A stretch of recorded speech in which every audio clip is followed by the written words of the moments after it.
حضور سوال میرا یہ ہے کہ کچھ لوگ جماعت کے نظام کو ایک کمپنی کے طریقے کی طرح چلانا پسند یا کرنا چاہتے ہیں، ان لوگوں اور ہمارے لیے اس میں آپ کی کیا رہنمائی ہے؟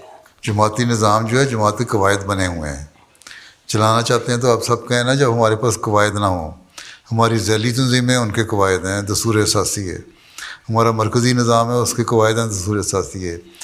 اس میں مرکز کے کیا کام ہے اس میں بھی دستور میں قواعد رولز اینڈ ریگولیشنز میں لکھا ہوا ہے.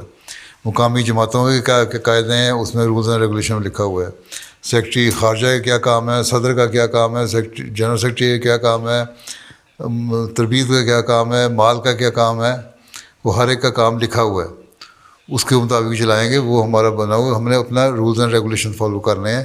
کمپنی کیا چلاتی ہے تو وہ ہم نے جو اچھی چیزیں ہیں، بعض باہر کی چیزیں وہ بھی لے لی ہیں اس میں، جو روحانیت کو بہتری کرنے کے لیے چیزیں ہیں وہ بھی اس میں شامل کر لی ہیں. تو ہم نے تو اس طرح چلانا ہے.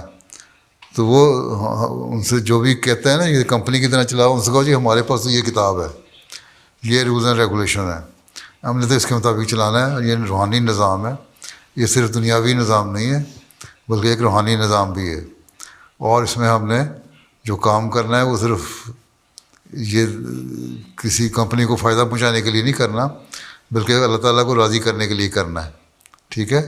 اور جماعت کے جو ہم کام کرتے ہیں وہ خدا تعالیٰ کو رضا حاصل کرنے کے لیے کرتے ہیں، کسی بندے کو خوش کرنے کے لیے یا مرکز کو خوش کرنے کے لیے یا وکیل المال کو خوش کرنے کے لیے یا امیر جماعت کو خوش کرنے کے لیے یا تبشیر میں اچھی رپورٹیں بھیج کے تبلیغ کی ان کو خوش کرنے کے لیے یا خلیفہ وقت کو بھیجنے کے لیے نہیں ہے.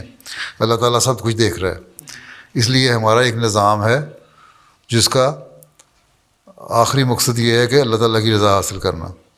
اس میں نے ابھی شورا یو کے کی میں نے کی ہے، اس میں خطاب کیا تھا نا، بس وہ ساری گائیڈ لائن سامنے ہے.